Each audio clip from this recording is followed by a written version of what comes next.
Okay, thank you. I believe for anyone who needs a live transcript, there's an option on your screen if you want to click that to get subtitles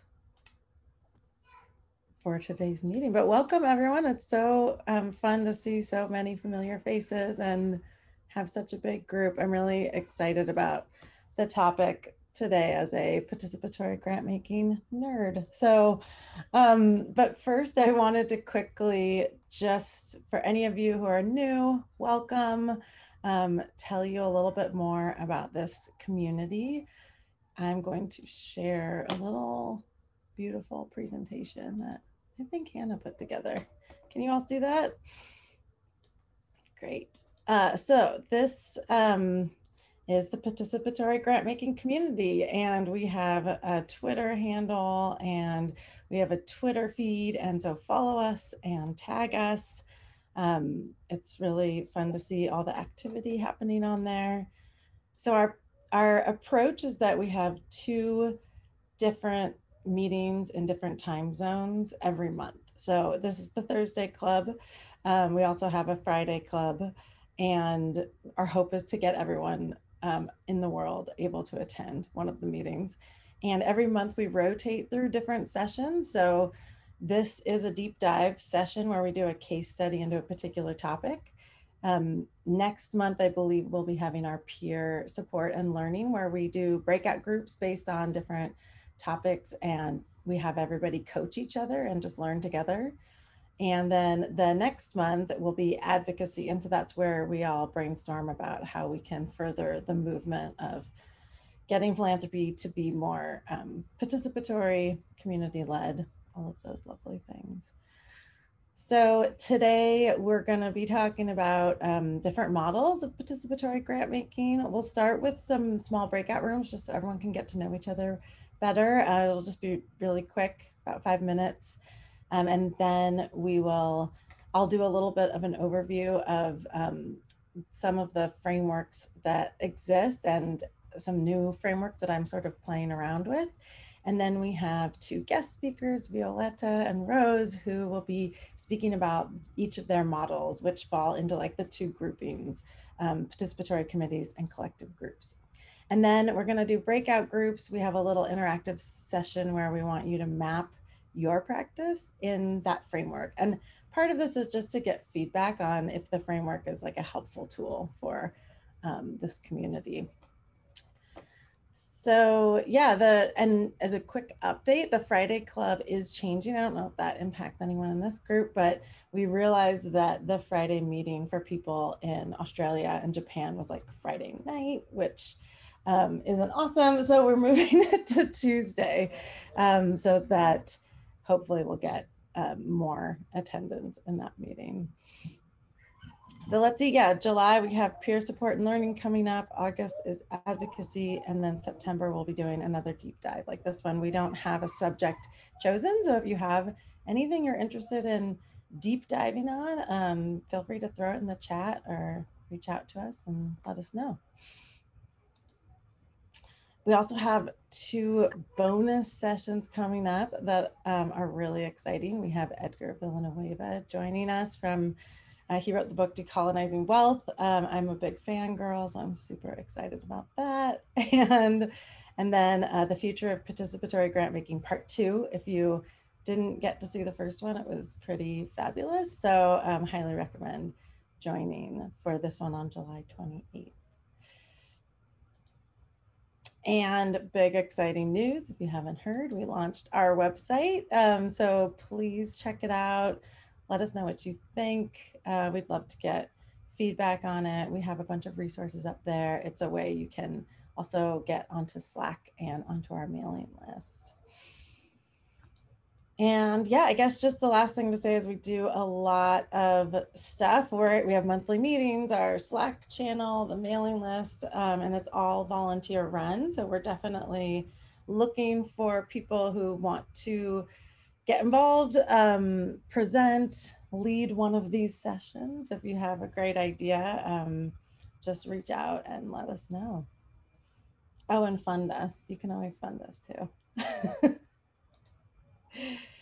And yeah, so last is we love feedback. There's a Google form here.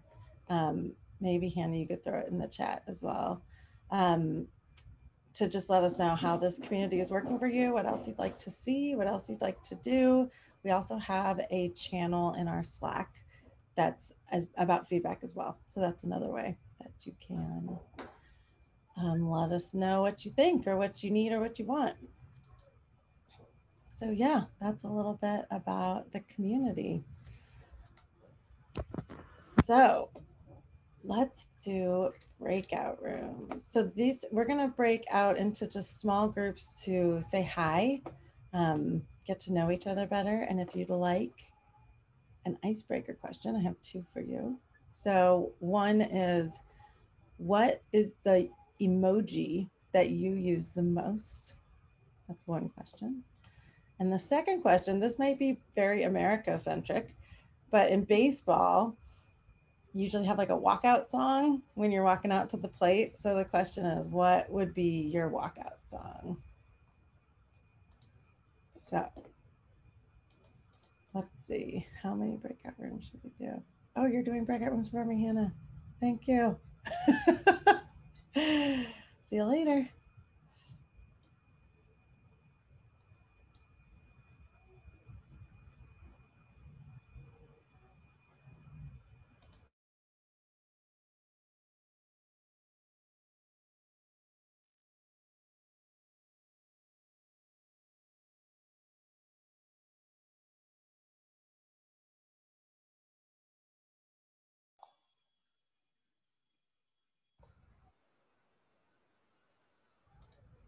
Awesome. Welcome back, everyone.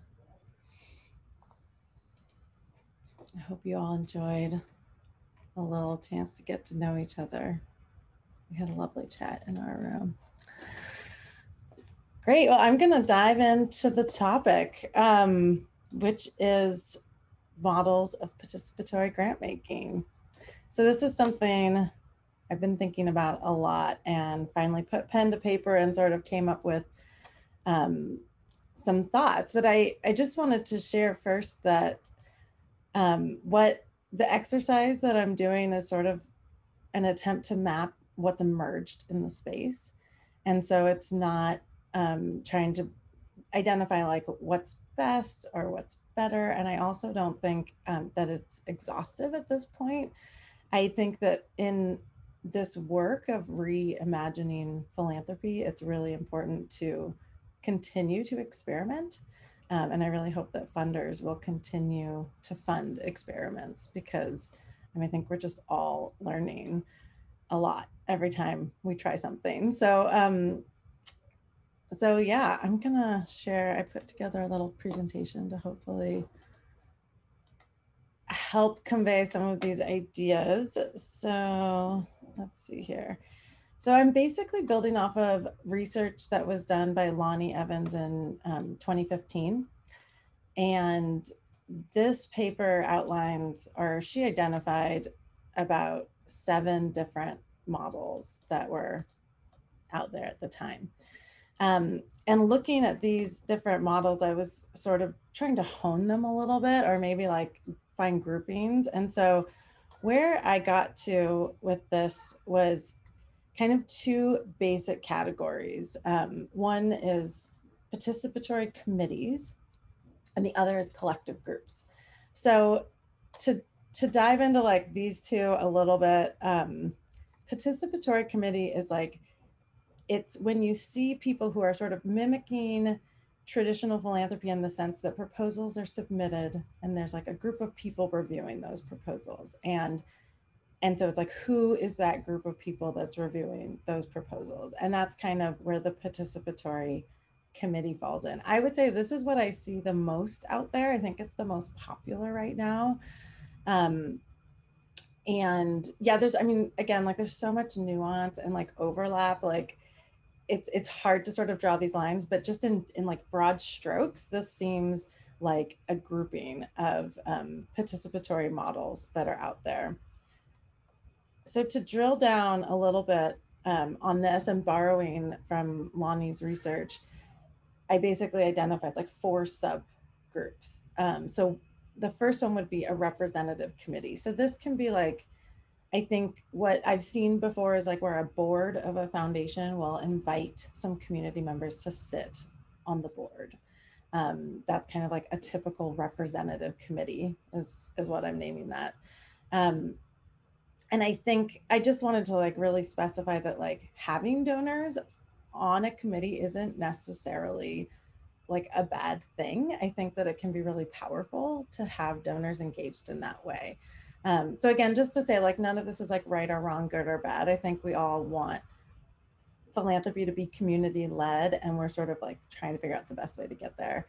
So the next grouping is the idea of a community committee. So this is where the entire committee is made up of people that in some way come from or represent the community they serve. So like one great example of this are like the Indigenous led funds, where there's a group of Indigenous people who are making the grant making decisions, funding Indigenous communities. So that's one example of that.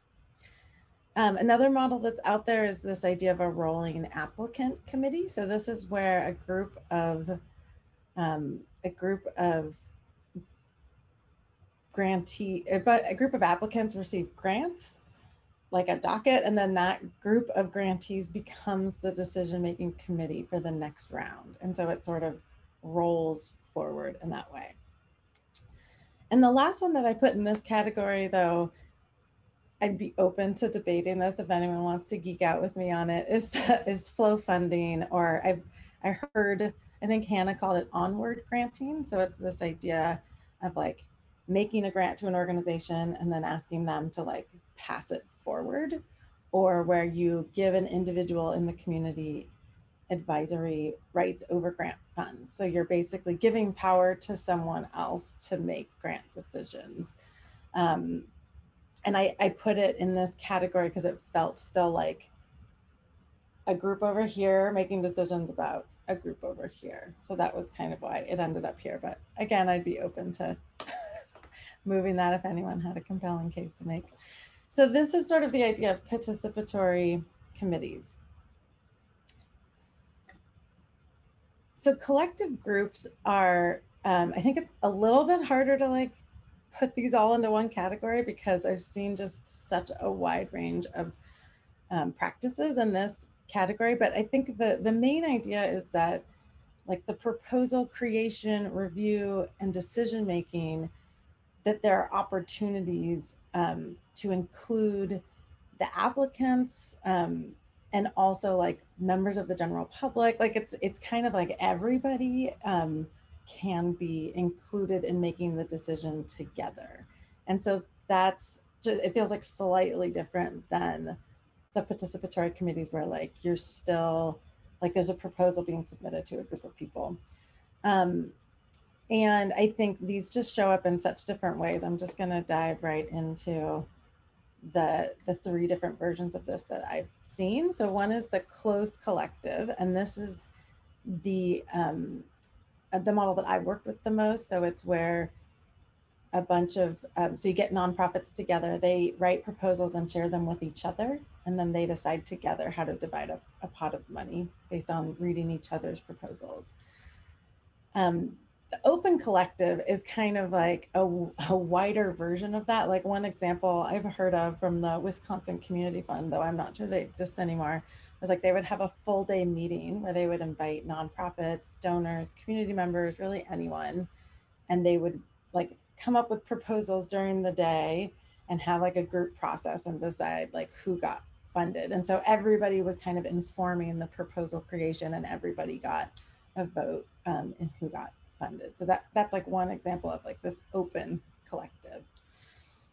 And then the last one is the applicant collective. And I think this one, if most of you are familiar with FRIDA, it's the idea that anybody who submits a proposal gets to participate in the decision-making about who gets funding. So every applicant becomes a member of like the decision-making committee. So that one would be an applicant collective.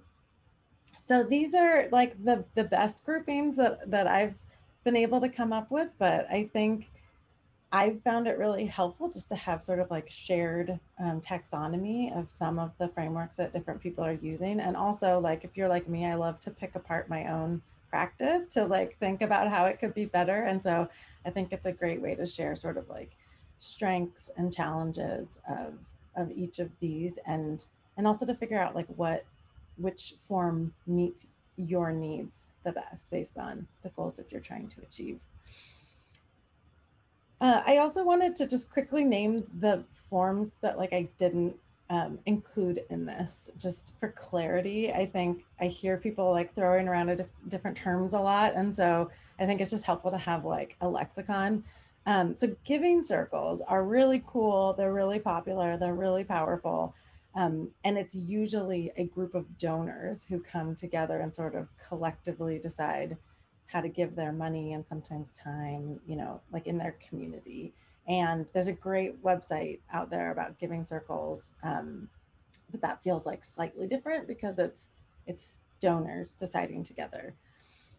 Crowdfunding, this was in Lani's research paper, and so I wanted to name it here. And this feels really like a powerful tool, but again, it feels really different from like the participatory grant making work that we're doing.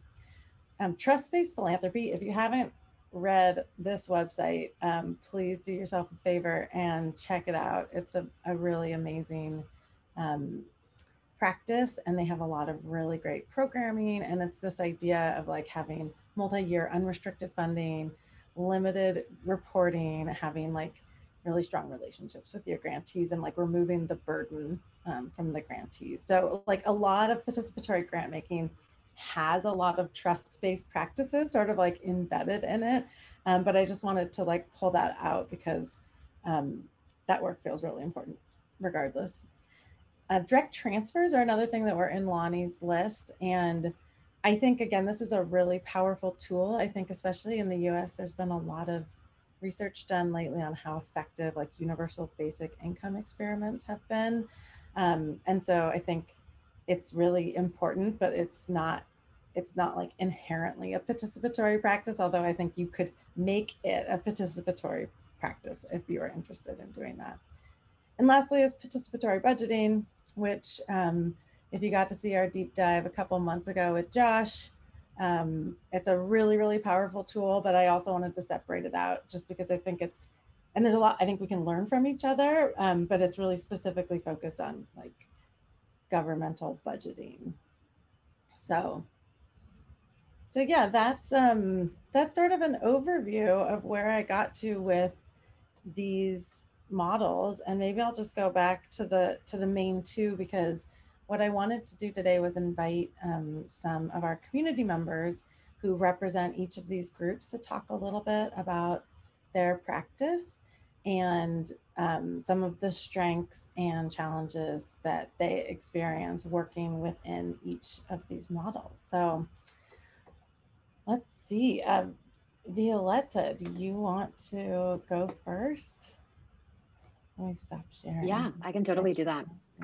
And I'm gonna share my screen here, awesome.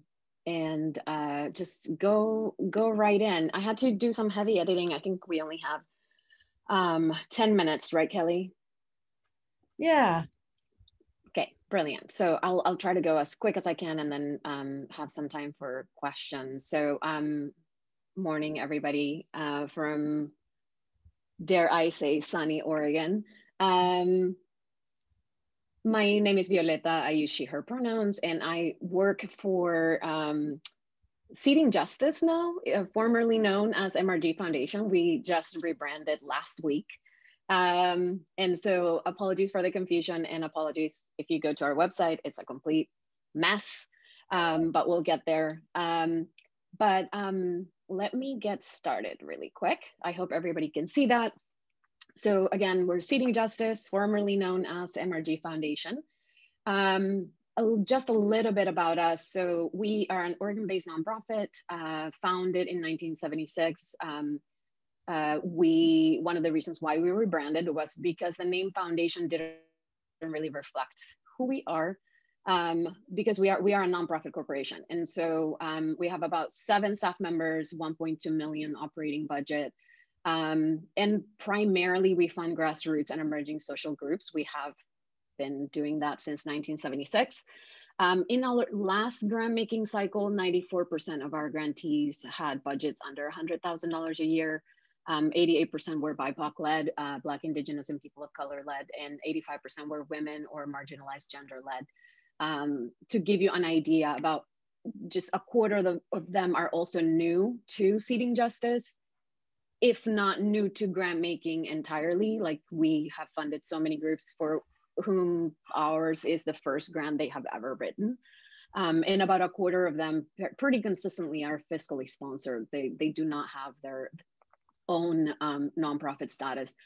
And I want to say that, you know, since I started about 2 years ago at MRG, now Seeking Justice, the two questions that really drive pretty much everything we do is, how do we shift not just wealth, but also power to our communities, and how are we in service to the movement? And the last question really explains a lot of our programs. So in addition to our grants and awards, which we give about $600,000 a year, we do Funder Advocacy, which is a group of similar foundations / nonprofit organizations in Oregon getting together and advocating, in the Pacific Northwest, and advocating for change in philanthropy at the sort of the systems level. Our, again, grants and awards program, which give out about $600,000 a year. We have a general fund and a rapid response grant, which uses a community sort of community approach, or traditional participatory grant making model. Our Lila Jewel Award for Artists and Marginalized Genders is actually I think Kelley called it a rolling. So the awardees from previous awards then become the grant making committee or the award committee for the next year. And we do have a new fund that we haven't been able to launch because of COVID. It's really frustrating, but it's our Restore Community Fund. And we actually want to do it within correctional institutions. And so you can see how it's been difficult to actually launch it. But the idea is that we want to have a fund that goes to the inmates, and they actually decide what they want to fund, whether within the correctional institutions or outside. So they can be grant makers as well. Ternary movement funds, which is our donor advice funds, but we have sort of revamped it a bit and made it actually really movement centered. And our goal is to have 10 funds or $10 million by 2023. We're well on our way there. And what that does is it has a breakdown of, instead of the donor retaining all of the power to give out grants, we ask them when they open a fund to give 50% to the grant making committee to distribute. 40% they retain for distributing themselves to the projects of their liking, and then 10% goes to MRG's operating support fund. Community funds, this is fairly new. We started about, right at COVID, actually, that was our first community response fund. And so if we normally do $600,000 a year in grant making, we were actually able to raise and distribute about 6 million in the last 18 months. And that basically looks like a group of community members coming to us and saying, there's a thing that we want to do, like provide, undocumented folks with workers unemployment relief because they don't qualify for federal unemployment benefits. And so what we did was we seeded the fund, fundraised for it, and then made all the grants to the people actually navigating the process. And we have 6 since we started. It's completely community led. We don't make any decisions, and the grant making committee lives actually within those funds. And then this is a new one with the American Relief Plan Act money that is coming down. A few legislators have come to us and said, hey, we have all this money. We don't know what we want to give it to yet, but we want the process to be very participatory. In fact, we're doing one with a participatory budgeting approach. And so we have 4.2 million, hopefully, to distribute to community. So our participatory grant making model is really just, the purpose is to build collective leadership, democratize decision making, and shift the power, have underrepresented voices at the table, strengthen the social justice movements in Oregon, and make flexible, really low barrier community centered grant making possible.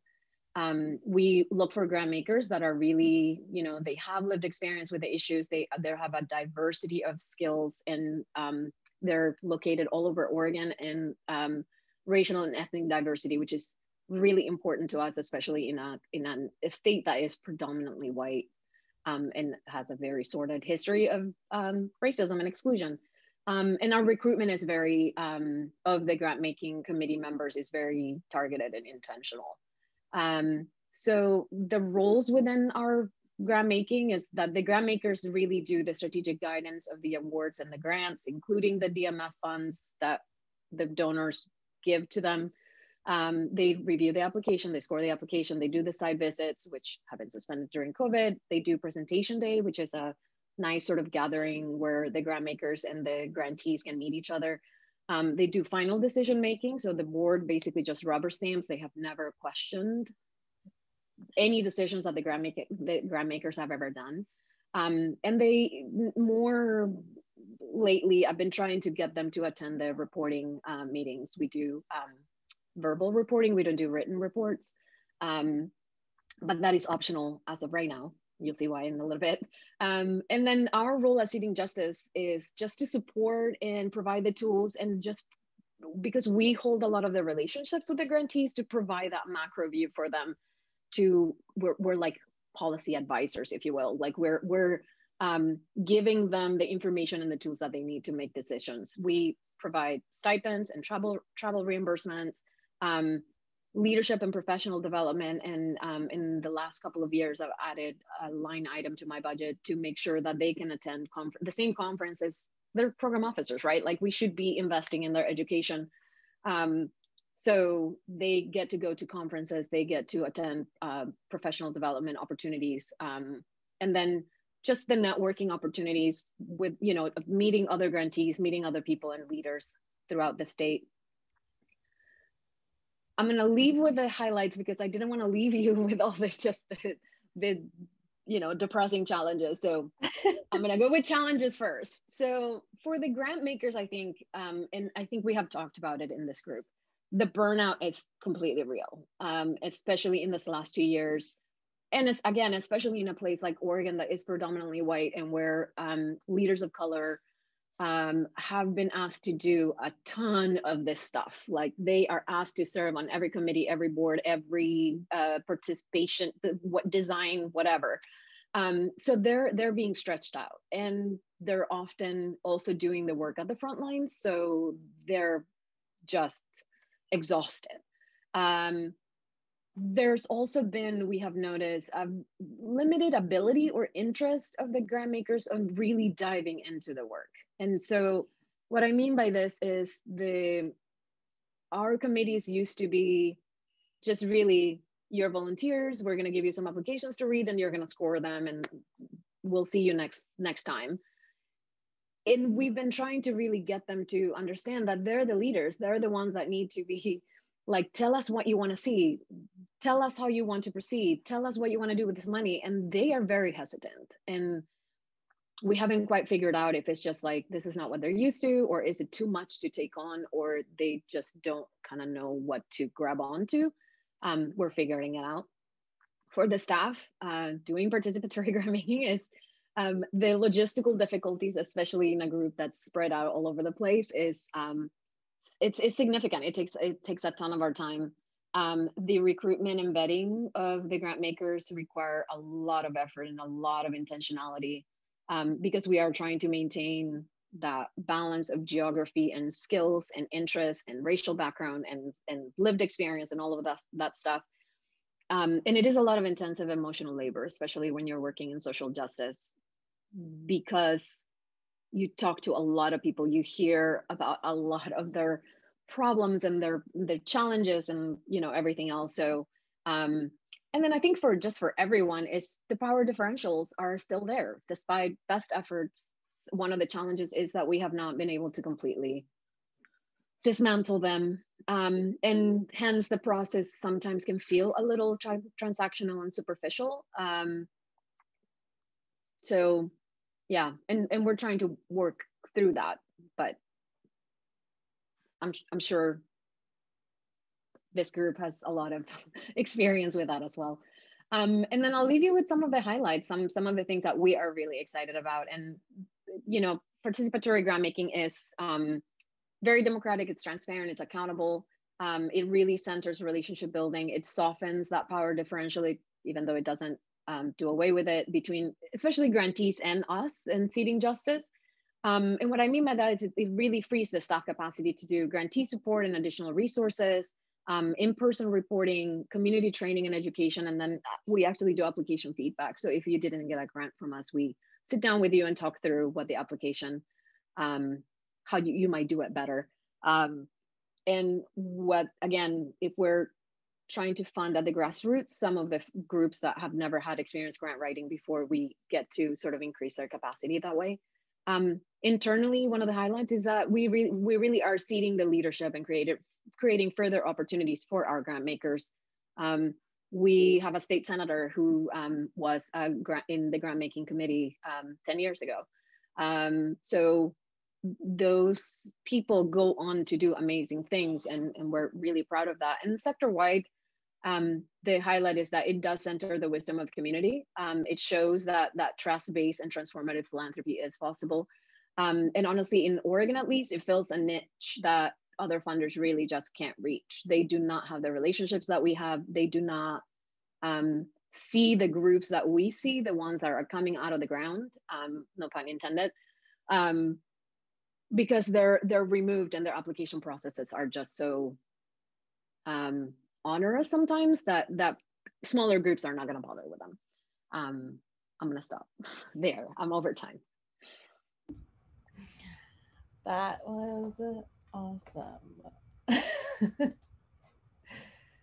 I am going to ask everyone to, let me get this spotlight up, hold questions. We are going to have time for Q&A after Rose presents. So if you have questions, like, collect them now and we'll take them in a little bit. But I love that you have like 3 different versions of like participatory grant making forms that you're working with, and I'm like, oh, that's so classic for PGM. Well, and it's like you said, Kelley, I mean, we keep tinkering because we recognize like there's so much good stuff out there, and we don't want to just stay with what we have because that's what you've been doing. You want to like, oh, let's try that. So yeah. Awesome. Thank you. Great. Okay, Rose is going to share next about FundAction. Rose, are you going to present yourself, or do you need me to share your presentation? Oh, I'm so technologically incompetent. Do you know, you've got the link to it, can't you? Can you put it up for me? Yeah, I can do it. Thank you so much. Because there's a button that says present to a meeting, but then it says there are no upcoming meetings in your calendar today. I'm like, what? My calendar is all meetings. Anyway, if you can stick that up and I can introduce myself and I'll start talking. So hi, everyone. Lovely to meet you all. My name is Rose Longhurst and I work with the Open Society Foundation Initiative for Europe. But today I'll be talking about the Edge Fund and FundAction, which are two participatory grant makers that I was involved in from the offset. So for me, the main difference between the committee that we've just heard about and the collective is that while the former for me is much more about representation. So you've got this small group of people that have been deemed appropriately representative enough of a community that's intended to benefit. And therefore it's about their kind of identity, their lived experience, whatever it is. And they have then been given delegated authority to make decisions on behalf of the fund because they're sort of seen as being more representative or more lived experience or whatever than staff or whatever. And whereas what I want to get away from is that notion, even though there was elements of that in the collective, and instead think of the collective as a wisdom of the crowds thing. So if you look at the next slide I've chosen this hive because of the beehive, because of the idea of the hive mind and this kind of collective intelligence this, and what I like to think of as like the open source mindset, so that everybody can and does contribute.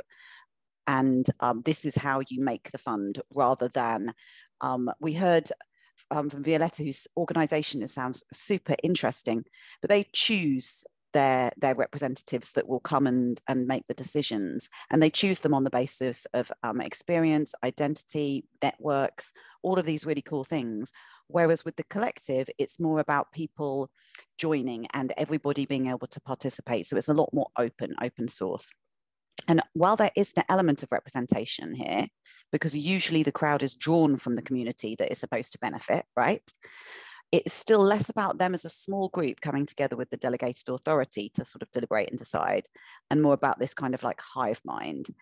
And I think that this is like, this queers the notion of gathering around a group based around identity politics and the like, who are we, who are them, who are us and them sort of thing. But we can talk about like queer identity politics at another time. So what I'll do is I'll illustrate what I mean by this with examples from the Edge Fund and FundAction, who are both organizations that use mixed models, but are illustrative of the collective. So I'll start with FundAction. Okay, so FundAction's a participatory grant maker that funds systems change work in Europe. And FundAction has members, okay? And so these are mostly people who have been invited via a snowball method. So when FundAction was originally founded, there were 40 of us, and 40 activists and then 5 donors. And then we invited 40 others and they invited others, and this snowballed until there's about 250 plus, there's about 280 members, something like this now. And the members run everything. So there's no staff, there's just members who run things behind the scenes. And they can propose projects or initiatives as proposals. They can comment on each other's proposals and sort of feedback or merge. And then they vote and decide on the final selected initiatives. So there are currently more than 250 members, which means you've got 450 collective decision makers. I hope that makes sense. And then FundAction, Edge Fund. So the Edge Fund is the model that FundAction was inspired by. And I just wanted to start with the usual caveat that the Edge Fund is not to be confused with the Edge Funders Alliance. The Edge Funders Alliance is a really cool network of progressive foundations, but it's nothing to do with the Edge Fund. The Edge Fund is a UK-based participatory grant maker that funds systemic change actors working to fight injustice and inequality in the UK and Ireland. And the Edge Fund is also run by members, but although there is part-time staff as well. But the difference with the Edge Fund is that anybody can apply to be a member. You just have to agree to the community's values. And anyone, not just members, can apply for funding. But the way that it works is that members would then review and score the proposals before the final decision-making meeting, which you can see a photo of here, where applicants also are invited to score and decide. And so with Edge Fund, you have everybody sitting there with sort of multiple identities. You have like donors like myself giving £20 a month, but who also are scoring, who also in the past have applied for funding, who are, previous grantees, but also volunteer for the organization. So everybody's wearing different hats, and it's not as easy to say, well, the staff step back and then the people with lived experience step forward, or whatever the case may be, because everybody is involved in almost every aspect of the work. So in both cases, the collectives show different aspects, and one of the things I just wanted to come back to is that one is that it's a community of members, which is large and more or less open and ongoing, which is quite different to the small, closed and time-bound limited group of decision makers that you get with the committee model. And then decisions are often made with a minimum of sort of deliberation. There might be guidance, and you might reflect on one another's thoughts or comments or feedback online. But there's less of this element that you are in this cohort together and you're having your capacities built, and then you will have an in-person meeting, and then you will sort of make the decisions at the end, because often the decisions are made by scoring or voting or aggregating collective scores and votes. One thing I finally wanted to end on was that neither Edge nor FundAction solely use this model. They also both have committees.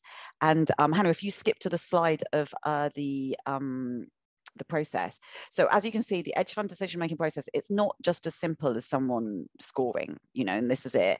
There is a very sort of complicated approach which does use committee models. So Edge has what they call advisory groups or community committees. And this is where anyone that self-identifies as having a particular identity can join and score on that basis. And FundAction uses committees, but they're chosen by lottery. So they are randomly selected people from within the membership. And I can answer questions about this later on if needs be, but I wanted to focus on what makes Edge Fund and FundAction different, as in the collective model rather than the committee. So we can move on to the pros and cons. And on the next slide, you'll see challenges. And one of the things I wanted to say is that obviously, just because you don't have this hierarchy, just because you don't have this boundaries, it doesn't mean that that just instantly makes everything equitable. You might have sort of philosophical or political equity, but equality, but it doesn't mean equity. So you still need to work hard to ensure participation. So for example, just putting everything online and saying, oh, you know, now everybody has access to it, that doesn't mean that people can equally participate. I'm sure I don't need to tell any of you this. The second thing, as I wanted to say, is that it can be really messy and disruptive. And that is because you're not simply replicating normal structures of a foundation, but replacing the board with so-called beneficiaries, right? So you're not just saying, oh, okay, well, we'll have our normal process, but instead of the grant making panel being made up of staff or board members or whatever, we're going to put, you know, people with lived experience in those positions.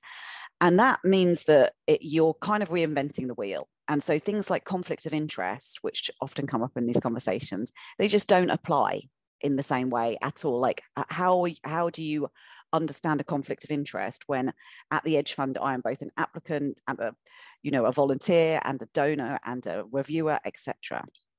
And this also means you don't get the benefits of these structures. So we've just heard from Violeta about how all the amazing work that they do, you know, providing travel stipends, you know, allowing speaking and capacity building opportunities, doing all this stuff to support their panel.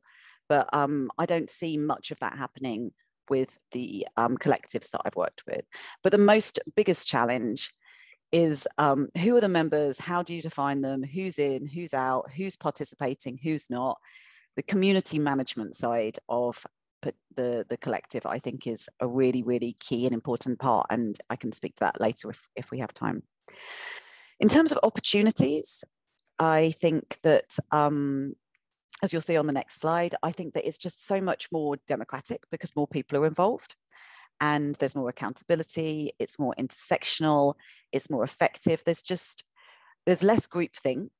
You're not choosing the right people. It's sort of everybody has the opportunity to be part. And so for me, I just think that it's a very different way of thinking about things.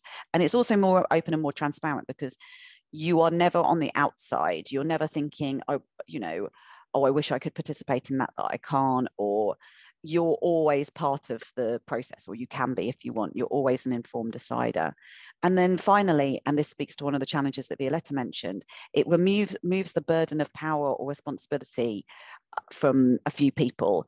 And so you don't have either, you know, potentially gatekeepers, but you also don't have some people feeling that they have to represent their entire community, you know, in a particular stressful time, and they're being asked to kind of like speak on behalf of, you know, the disabled people or whatever. And I do think that that's a real benefit, that there can be a kind of a more of a sense of you're in it together and you're all sort of working alongside one another. And that speaks to the intersectional point as well. And then finally, I wanted to say the Edge Fund and FundAction, they're never static. They've repeatedly iterated different processes, different membership processes, different scoring processes. And I'd be happy to answer questions on these because I think I've talked for too long now. Thank you. I would love to just open it up a little bit to questions from the group for Violeta and Rose, because I know we heard a lot and a lot of this is new information. So let's see if I can get to a place where I can see everybody. I mean, feel free to unmute yourself and ask or throw it in the chat if you have specific questions, or raise your little hand emoji in Zoom. Hi. Hi. I'm new to the group and I'm very happy to be here. My name is Mercedes Caso, and I recently joined the Wikimedia Foundation, and we're exploring a new, relaunching the way in which we organize our grant making. And my question around all these different models is regarding how to handle conflicts of interest when those that are potentially going to be getting, a grant are also making decisions. So it's mostly about that. Thank you. Yeah, thanks, Mercedes. Rose, do you want to take that one? Yeah, sure. I would say that the very notion of conflict of interest is a misleading one. And whose conflict and whose interest are we talking about here, right? Because at the end of the day, well, there's two things, I think. One is that conflict of interest policies are used in various ways, and obviously, in certain circumstances they might be appropriate, like not awarding government contracts to your best friend or whatever. But in foundation settings, they're usually there to stop people from privately benefiting from grant making, which almost never happens, but then in sort of financial senses, but it does happen in terms of cultural capital, or all these other sorts of social capital. And so if that's what we're trying to address, because I sit on the board of this organization and then I'm trying to get them a grant, then shouldn't we have a conversation about why I sit on their board? Do I think that their work is really important? And am I seeing that they're doing a lot of really incredible work? And that's why I'm then trying to encourage my organization to fund them. But in participatory grant making, when you can't determine who is the proposer and who is the beneficiary, and as a queer feminist, if we get some queer feminist liberation, then I benefit from that, right? So does that make me a beneficiary of like a piece of work around queer feminist liberation or not? I think the whole notion of it needs to be really problematized. And actually, Katie Love and some others, we've just written an article for the Chronicle of Philanthropy on conflict of interest, which will be coming out soon. And I will share that around the Participatory Grantmaking Collective mailing list. Kelley, if I can, 100% everything that Rose said. We also have these conversations with our grant makers and often tell them,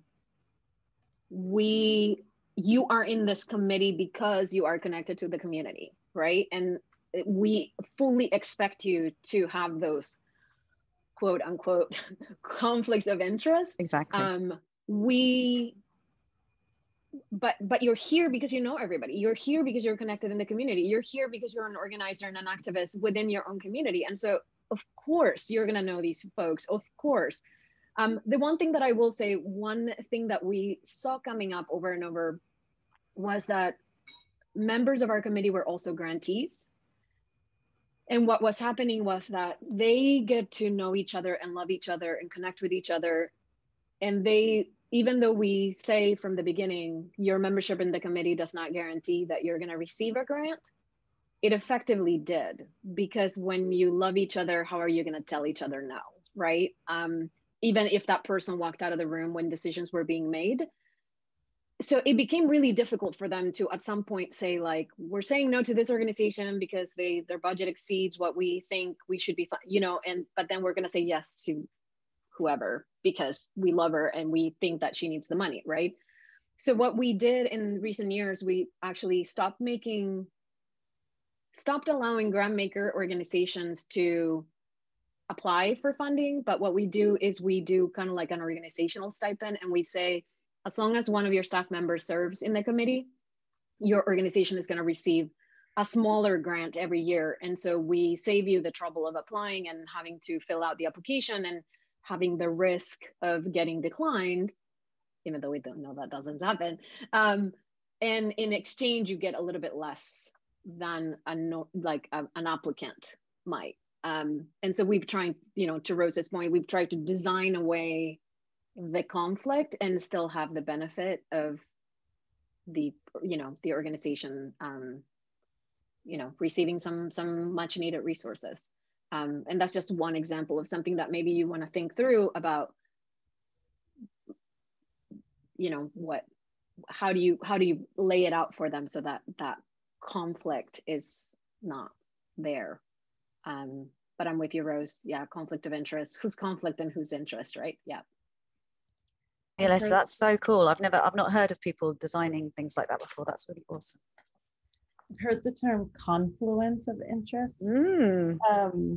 I think especially like if you're thinking about relationship based, work, like those relationships are actually the point. And also as like a plug for our session with Edgar Villanueva and Decolonizing Wealth, if you've read that book, you'll see that like that's like that kind of thing happening in traditional philanthropy is like very common, it seems. So to just name that, it feels like, yeah, I mean, not to say that like participatory grant making should mimic that, but just to name those things. I saw some questions in the chat. I'm gonna read one that I think is wonderful from Bart. Hey, Bart. Rose, with open call, how do you manage tension with understanding of systemic oppression and justice as people come in and help decide? Yeah, great, thanks. And I can also speak to this on the membership points as well and the trajectory of growth, because I think they're similar.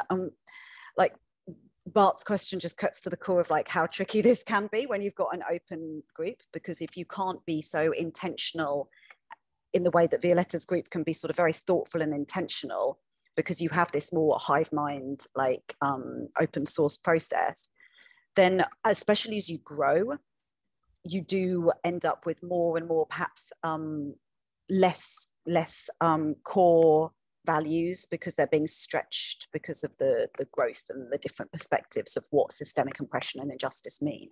And so one of the ways that we do that is that like with the example with the FundAction, and this speaks to Elisa's point, we started with 45, it was about 40 activists and 5 funders. And the intention was to grow as the resources grew, but not only did the resources not particularly grow that much, there was also the challenge that as we were adding people, especially because it was a cross-border, it's cross-issue, it's working on anything that we would think of as being systemic change, you end up having, it can become meaningless if you're not careful. So what we did was that we, as the core group, we developed values and principles that everybody had to agree to. And these were things like, transparency and equity or whatever, which obviously are tricky terms to sort of work out. But if you've got that core agreement and this core sort of, and quite easily communicated but deeply held principles and values, then you recruit on that basis and people have to sign up to that. And then annually you review them, you change them, and then they're endorsed by the members once again. And then you keep doing this. It's a lot to do, but that process is how you build community and how you make sure that we're all sort of on the same page about what systemic oppression and injustice means. And yeah, on Elisa's point on how big is too big, I don't know, but I do imagine that, it probably gets to a point where that sort of thing is unmanageable. But really, really good questions. Thank you. Thanks. I see Josh has a question. Hi, Josh. Yeah, I guess observation and a question. Like I'm always looking at this through the lens of democratic theory, since that's more of my background. And I appreciated the comments on kind of representative versus participatory or direct models. Seems like that's a lot of the differences here, is to what extent do you rely on a representative kind of mini public or a representative group of people versus have broader open participation. And there's a wide debate in democratic theory around that, of participatory versus deliberative and representative models. So just encourage bringing in that discussion. And wondering also, because one of the points that that's getting to is, can we think not about separate models, but around different approaches where the kind of Venn diagram overlap to a common area of work. And so thinking about democratic participation, there's people who focus more on the deliberative side of getting good decisions, people focus more on representative sides, on participatory side. So that could be an interesting evolution to the model. And the question is, a lot of the talk in that space is about how do the impacts differ across these different models, and especially the societal impacts. So I wonder if you could talk to that more. When you have smaller deliberative representative groups versus more open participation, what have you seen, or what hypotheses do you have about how that impacts society, not just the decisions that you're making or the grant maker, but are there other impacts beyond that that you've seen?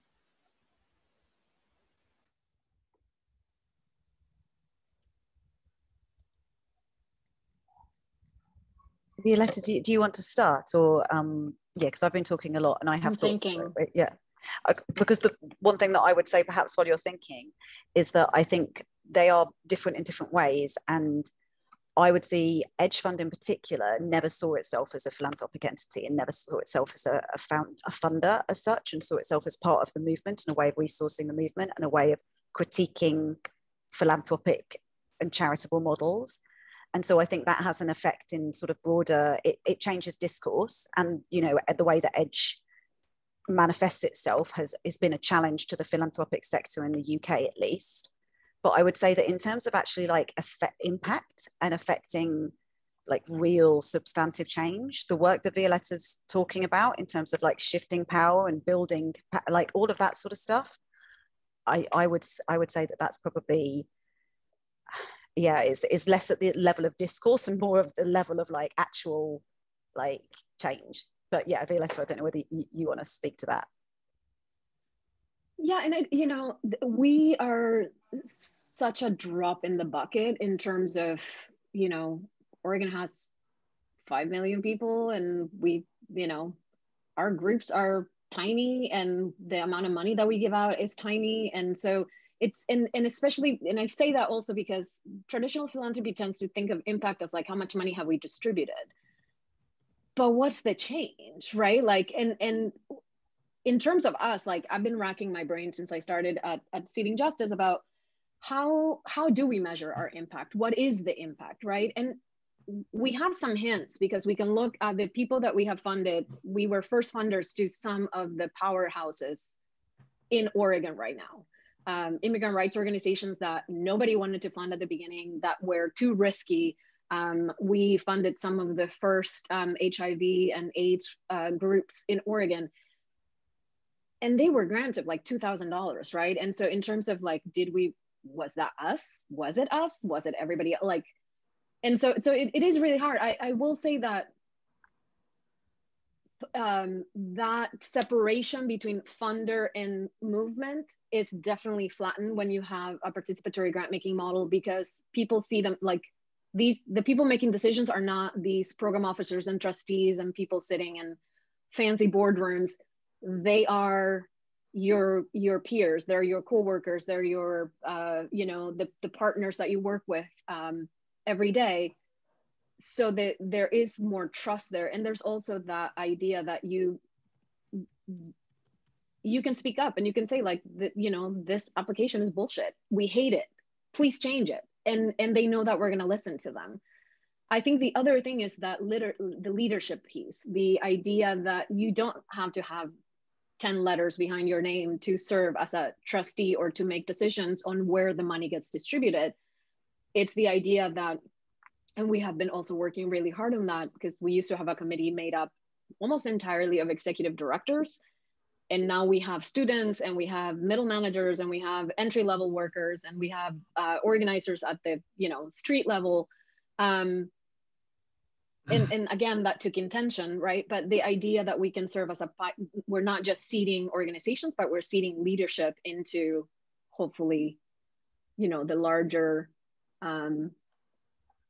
but yeah, I mean, it's hard to think of, oh, we're making such a difference in society, because I mean, at least for us, we're tiny, and but hopefully, and I think the fact that legislators have come to us and said, we want to give you this money from ARPA to distribute to the communities that we want to see receiving this funding, I think maybe that is the biggest change, in the sense that, like, all of a sudden this tiny organization foundation is like a big player in distributing these massive funds, whereas before they would have gone to just maybe the local community foundation or somebody, you know, with, again, program officers and trustees and whatever, because they know that the money is going to get to where it needs to get to.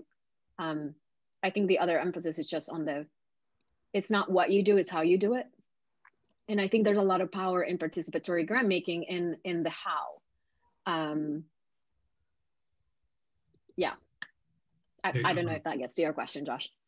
I'd love to just weigh in really quickly. I'm Ben Roble. I'm co-author of Letting Go, which is a book about participatory grant making, and I'm also a communications director at and I think that yes, you can take credit for sort of giving initial seed funding to a nonprofit that otherwise would have gotten it, and you can absolutely point out to folks that you need to convince that that you're building up leadership, and you can point to some of these people who have gone on to other positions.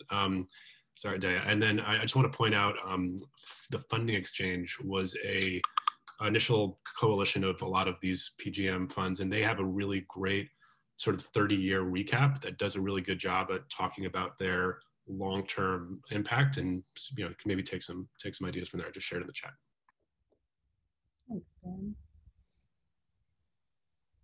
Yeah, I think Seeding Justice was an original funding exchange member. Okay, I'm going to take one last question, and then we'll do some breakout group mapping. Diana. Thanks. And I love this group. Thanks, Kelley. Thanks, Rose. Thanks, Violeta. I think some of the most important things about participatory grant making are the ongoing learning and the iteration, and that's what we're doing now and what you all are doing. I think if that process ever stops, then we won't be participatory. So that is the biggest thing to look for, is to look for that iteration and the ongoing learning and the never knowing, and never being set on something and never thinking that you're there because you're not there, and we just have to keep going. One thing I wanted to ask about, though, is for movements that are fairly new, like the global disability rights movement. Disability rights is not a new movement in some places, but the global aspect of it, and people coming together across countries, across regions, and so on, is fairly new, since the UN Convention on the Rights of Persons with Disabilities. And I think the model matters in terms of where a movement may be, and it may need to be iterated over time. So I'm saying this because I think that in the beginning, we looked at different models that were out there, and really the disability movement globally wasn't at the place yet where it could be kind of this open collective decision-making model. It needed a smaller space to build identity and build relationships and build awareness across, and kind of a safe space, as it were. Collectively, there was not enough of a community that understood what disability rights is about. So I think it might be useful to look at funding models, especially since I think many participatory grant makers are movement builders or think of themselves that way, about where the movement is that is being funded, and how the model moves as the movement grows or gains capacity or strength or numbers. So that might be another thing to add to your your thinking, Kelley. Thanks. Yeah, that's actually a perfect segue into the next activity. It's so interesting because within each of those like forms, you can have, like really bad practice and like really amazing practice. So like within each of those forms, you could also have like a spectrum of like participation and engagement. And so like there's I've been like, is this a Venn diagram? Like I don't know how to make like a visual that captures everything. But my hope for this tornado. Ooh, like a vortex, yes. So for this next activity, we have a mural board that I put together that breaks out the participatory committees and the collective groups and the sort of subheadings. And my hope with this is really just to like sort of use you all as a focus group of like, is this form helpful, you know, and also to identify if there's like big missing gaps, or like if the thing you're doing doesn't really fit into any of those categories. So to sort of collectively map that together. So I'm going to put a link in the chat, and this is to a mural board, and I'm just gonna share my screen really quickly and hope this works. So this is what it looks like once you get in. You'll be like an anonymous fish or a squirrel, and I think you just click, if I can, you can pick your sticky note color. Oh, I see you in there already. And then you can just type in it the name of the, you know, process you use, and then move it to where it should be. And just to give you a quick idea of what it looks like. So I'm thinking like, Violeta, for your example, you could put your different programs based on like which one they are. So it doesn't have to be like your organization. It can be like your sub-programs. So we're going to move you into breakout groups to do this activity. And then I have a few like prompt questions for discussion. So one is just like, where does your practice fit within these models? Is there, you know, like, are there places where you still need clarity? Is there like confusion and overlap? We're just, you know, trying to like suss some of that out. Is there anything missing? Is there anything that we didn't capture here? And like, just in general, like, how does the framework resonate with you? Does it feel helpful? Does it feel like it's too structured and maybe we don't need this right now because we want more experiments? And so just any sort of thoughts like that, I'd love to have you all discuss that, and then we'll come back to the big group and share reflections. So any questions about that? Oh, Hannah, do you want to move us? Okay.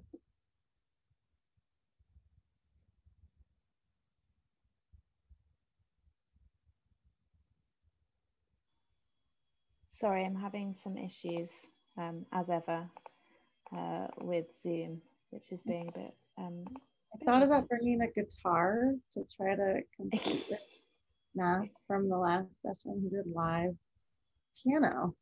It was the most amazing Zoom feature I've ever seen. We like to mix it up. What can I say? We could all sing the songs that we would, the baseball song. Yeah, on the count of three. Yeah. I think that should have worked. Yeah, I got mine. Thanks, Anna.